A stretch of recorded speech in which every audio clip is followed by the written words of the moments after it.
agora eu vou conversar com o Ederson Viana, mestre em administração de empresas, administrador, contador, especialista em auditoria, planejamentos e projetos, contabilidade gerencial e controle financeiro. E também o Ederson, ele é consultor corporativo e sócio fundador do grupo Destra. E nós vamos falar sobre um tema interessante. Nós vamos falar sobre Imposto de Renda 2017, os 5 pontos de atenção que os produtores rurais devem ficar atentos. O Ederson Viana, bom dia. Bom dia, Antônio. Bom dia aos nossos telespectadores. Tudo bem, Ederson? Graças a Deus, tudo bem. Então tá ótimo. O Ederson, nós estamos aí com mais um ano, mais um imposto de renda a ser declarado e algumas mudanças aconteceram na declaração desse ano. E hoje nós vamos falar especificamente do imposto de renda para o produtor rural. E a primeira pergunta que eu te faço é o seguinte: rendimento de arrendamentos. Porque a gente sabe que tem muita gente aqui em Goiás, principalmente na região centro-oeste, fazendo arrendamento de terra. É um arrendando e o arrendatário e o arrendador. Como é que fica essa situação, Ederson? Exatamente, Antônio. Esse item é um item de bastante preocupação na hora do preenchimento da declaração do imposto de renda na atividade rural, uma vez que o arrendamento ele não faz parte da atividade rural.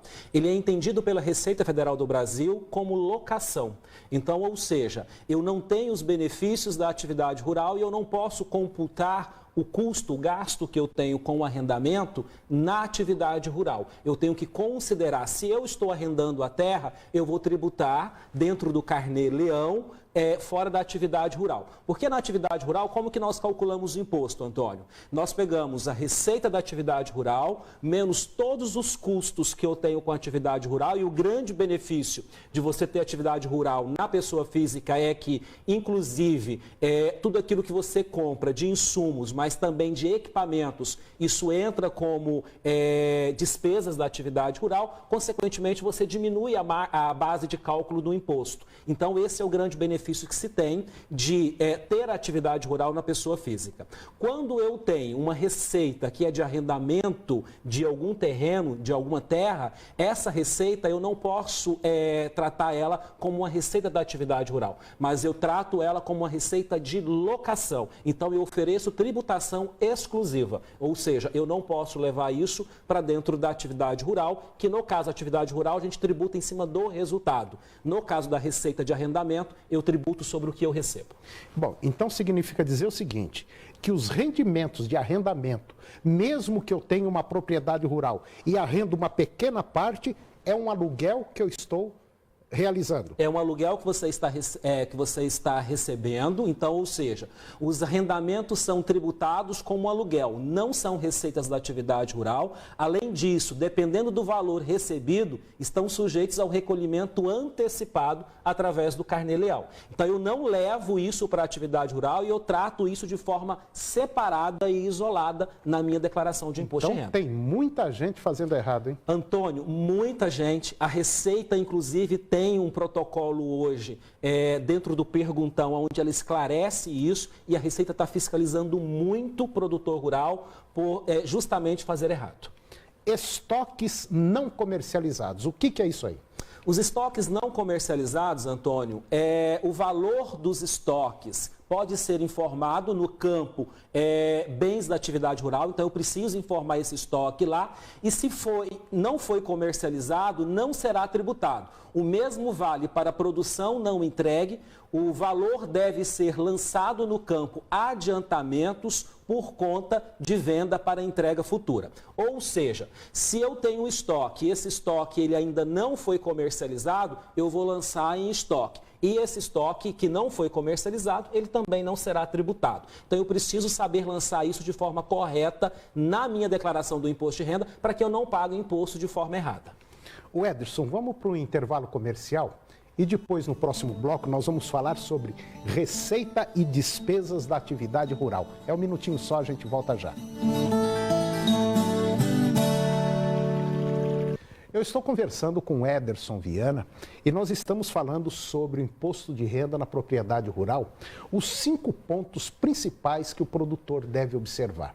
No bloco passado nós vimos 2 e agora nós vamos ver o terceiro, que é a receita e despesas da atividade rural. O Ederson, como é que é isso aí? Então, Antônio, a atividade rural na pessoa física, quando eu levo para a declaração do imposto de renda, eu tenho que certificar que os documentos utilizados para comprovação, eles são legais. Então, eu preciso observar todas as notas fiscais para despesas com pessoas jurídicas e recibos para despesas com pessoas físicas. Elas devem ter a identificação do adquirente, né, e o beneficiário e o valor da data da operação. Então, eu tenho que tomar muito cuidado, Antônio, com a documentação. Eu falo sempre que a documentação ela tem que ser fidedigna e ela tem que ser hábil. Quando eu falo de atividade rural na pessoa física, eu tenho sempre que lembrar que eu estou falando de resultado. Eu sou tributado pelo resultado. Todas as minhas receitas, menos as despesas e os custos que eu tenho com essa atividade, vai me dar um determinado resultado. E sobre esse resultado é que eu sou tributado para fins do imposto de renda. Então, a Receita Federal do Brasil, ela fiscaliza documentação. Antônio? Radiografia. Se não tiver radiografia, fica difícil saber como é que está a situação. Prejuízo na atividade rural. Esse é um outro grande benefício que o produtor rural ele tem quando ele tem atividade rural na pessoa física. Qual que é esse benefício, Antônio? É eu ter condições, de fato, de compensar prejuízos de exercícios anteriores. É muito importante saber que há prejuízos a compensar em anos anteriores. Somente poderá ser recolhido, só poderá ser escolhido a forma de tributação por resultado. Escolhida a opção pelo arbitramento, o saldo de prejuízo não poderá ser aproveitado em nenhum exercício futuro. Isso nada mais é, Antônio, que é o seguinte: se eu estou trabalhando na minha atividade rural por resultado, regime caixa, eu posso, nesse ano de 2017, compensar prejuízos da minha atividade rural que vieram de outros exercícios, prejuízos acumulados. Se eu tenho a opção, né, e se eu quero ir para a opção de pagar por arbitramento, eu então desconsidero qualquer prejuízo. Então é muito importante o empresário do agronegócio, ele tomar muito cuidado na hora da tomada de decisão. No seguinte critério, Antônio, eu tenho que pensar o seguinte: eu tenho prejuízos da atividade rural? Se eu tenho, então não compensa arbitrar. Compensa, de fato, eu compensar os prejuízos de exercícios passados. Tá certo. Participação em empresas, como é que fica? Esse é um item também que hoje pega muito o produtor rural, Antônio. Por quê?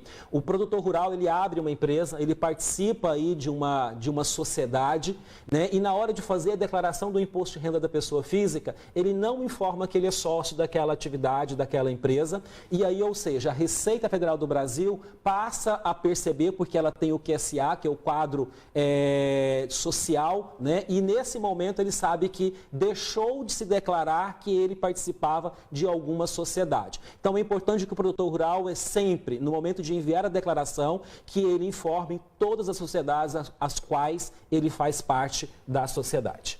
Tá certo. Bom, interessante, muito boas essas informações, Ederson. Eu acho que vai deixar muita gente aí de orelha em pé.